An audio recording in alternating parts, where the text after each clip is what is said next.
Жауапкершілік деген сөзден шаршаған болатынсыз. Бақытсыз адамның рөлі туралы, бақытсыз қарым-қатынас. Бір бақытсыз рөлінде өмір сүріп жүргендерді инфантильді ойды көріп тұрмыз.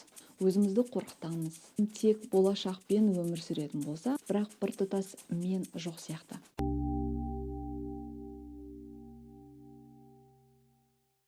Барлығыңызға сәлем. Менің каналыма қош келдіңіздер.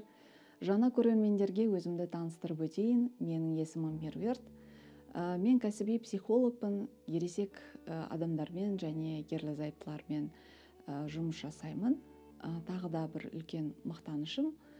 Бірнеше жыл бойы топтық терапияның жүргізушісімін. Сондай-ақ қызметкерлерге арналған тренингтер өткіземін және де жақын арада офлайн кездесулерді өткіземін деген ойдамын. Біздің әрқайсымыз өмірдің белгілі бір сәтінде жауапты іздейміз. Мен әрқайсымыз өзгере алатынымызға сенемін және бұл үшін жауапкершілікті өз мойнымызға алуымыз керек. Әрине, сіз қазірдің өзінде жауапкершілік деген сөзден шаршаған болатынсыз. Дегенмен біздің сау бөлігіміз өзімізді іздейді, жауап іздейді. Мен бүгін біз таңдаған өмірлік ұстанымдар туралы аздап айта кетемін. Біздің әрқайсымыз бұрын соңды болмаған жаңа таза нәрсе ретінде дүниеге келеміз. Біздің әрқайсымыз өмірде жеңімпаз қабілетімізбен туыламыз. Таза болып туылғанда біз әлемге ашықпыз және өсе келе әртүрлі сенімдер, шектеулер, жарақаттар сияқты әртүрлі тәжірибе алуымыз мүмкін. Бүгін мен бақытсыз адамның рөлі туралы бөліскім келіп отыр. Мен сізден жеңілген адам, бақытсыз адам сөзіне үзілді-кесілді қабылдамауыңызды сұраймын. Бұл тұжырым бізді қоршап тұрған барлық нәрсеге сәтсіз қабылдауға байланысты. Бүгінгі бейненің мақсаты біз өзіміз қабылдамайтын жағымсыз бөлікке сәл де болса да жақындау. Сонымен қатар сәтсіздік ұғымдарын жеңілдетуге көмектесу. Адамдар қалай сәтсіздікке ұшырайды? Қанағаттандырылмаған қажеттіліктер, қатыгездік, бақытсыз қарым-қатынас, көңілсіздік, жарақаты бар оқиғалар, жеткіліксіз физикалық күтім, дұрыс тамақтанбау. Мұның бәрі адамның сәтсіздікке ұшырауына ықпал ететін тәжірибелерді тудыруы мүмкін. Мұндай тәжірибелер олардың автономиясын қабылдауға және өзін-өзі жүзеге асыруға кедергі келтіреді. Кейбір бақытсыз рөлінде өмір сүріп жүргендерді мен табыстымын, бірақ мазасыздыққа бейіммін. Мен табыстымын, бірақ тығырыққа тірелгенмін. Мен табыстымын, бірақ бақытты емеспін дейтін адамдарды сипаттауға болады. Сондай-ақ менің мақсатым жоқ. Мен жартылай тірімін. Ішім пысып зеріктім, толығымен шаршадым деген диалогтарды естуге де болады. Бақытсыздар әдетте өздерінің жеке торын салғанын мойындамайды. Жеңілгендер бұрынғы естеліктер мен үміттерге назар аудара отырып, осы шақта сирек өмір сүреді. Адамдардың өткен күндердің естеліктерімен немесе керісінше бұрынғы сәтсіздіктермен өмір сүру жайлы жиі естуге болады. Егер бұрын болған нәрсеге ностальгировать етіп, кейбір оқиғаларға жабысып қалатын болсақ, бұл рөл үшбұрыштағы жәбірленушінің рөлі. Жәбірленуші өзінің сәтсіз өмірі үшін жауапкершілікті басқаларға жүктейді. Сәтсіздікке ұшыраған жәбірленуші өткен шақ туралы былай айтушы еді.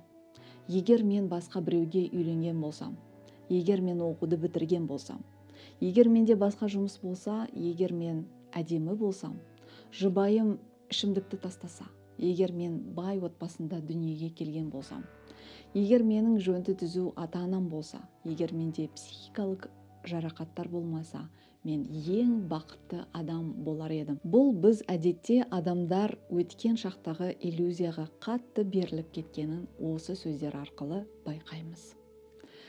Егер бақытсыз адам тек болашақпен өмір сүретін болса, оның диалогы келесідей болуы мүмкін. Мен оқуды бітірген кезде, балалар өскенде, жұмыста жаңа орын пайда болғанда, бастығым қайтыс болғанда, мен шынымен жақсы өмір сүретін едім. яғни бұл сөз тіркестерінің барлығы ғажап ой, ғажап түп сана туралы өмір керемет болар еді егер де әрі қарай өзіңіз жалғасын білесіз. Тағы бір көңіл аударатын жайт, ол біз өзімізді асыра бағалауымыз мүмкін. Өзімізді қорқытамыз, мазасызданамыз және қандай да бір апаттардан қорқамыз.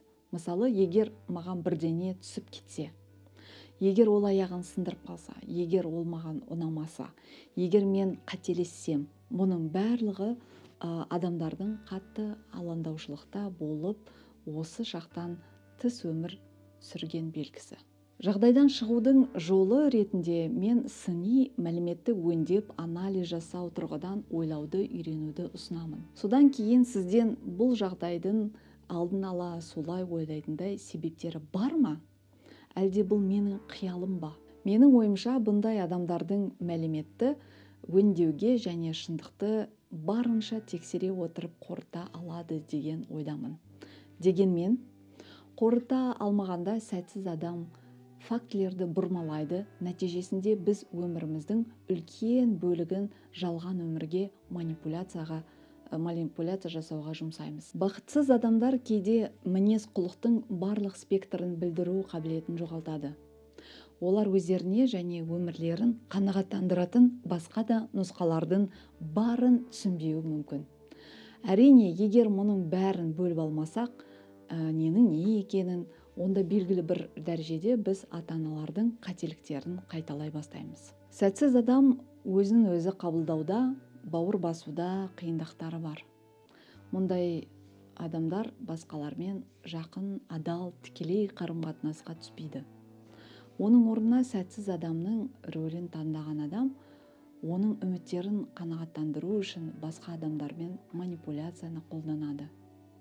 Біз қоғамда интеллектті рационализация немесе интеллектуализация ретінде қолданылған кездерді жиі көреміз. Мен не айтқым келіп тұр? Мұндай адамның рөлі ақылға қонымды болып көрінетін ұтымды дәлелдерді ойлап табады. Мен бірден болашақта өмір сүрген ұйқыдағы ару туралы ертегі есіме келіп отыр.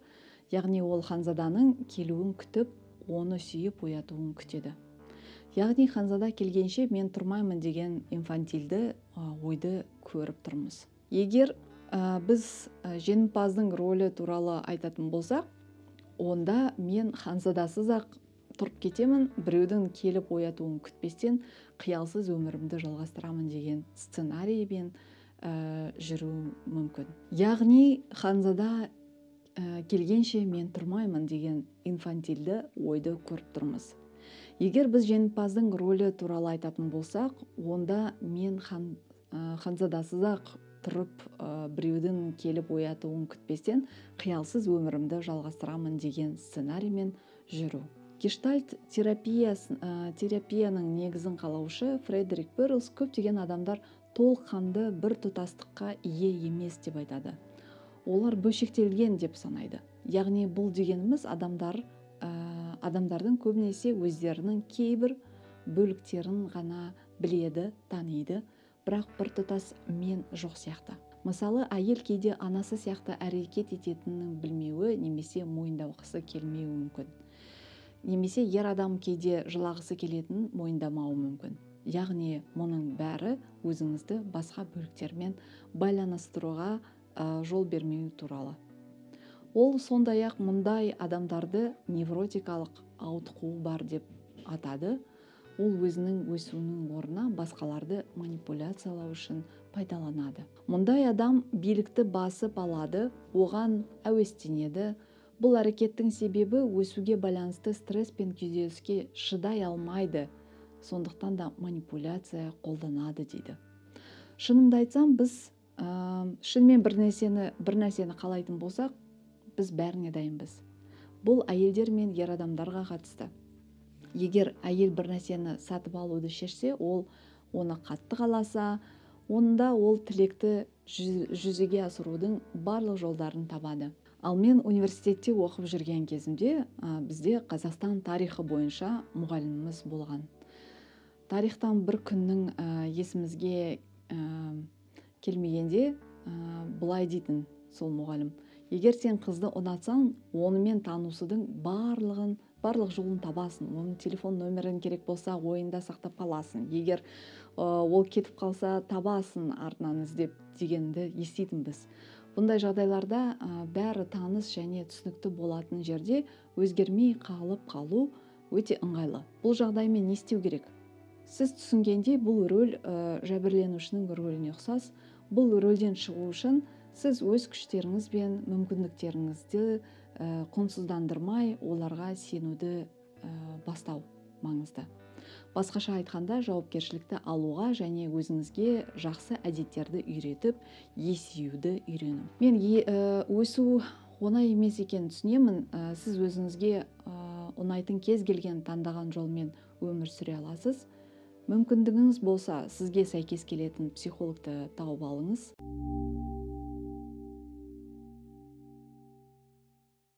Қазір көптеген видеолар, кітаптар, мамандар бар, сондықтан әлем сіз үшін ашық. Мүмкіндігіңізше өзіңіз ашылыңыз. Мен сіздермен қоштасамын. Сіздерден қолдау ретінде лүпілдеріңізді күтемін. Бейнемен достарыңызбен, жақындарыңызбен бөлісіңіз, каналға жазылыңыз, өзіңізге қамқор болыңыз. Келесі кездескенше.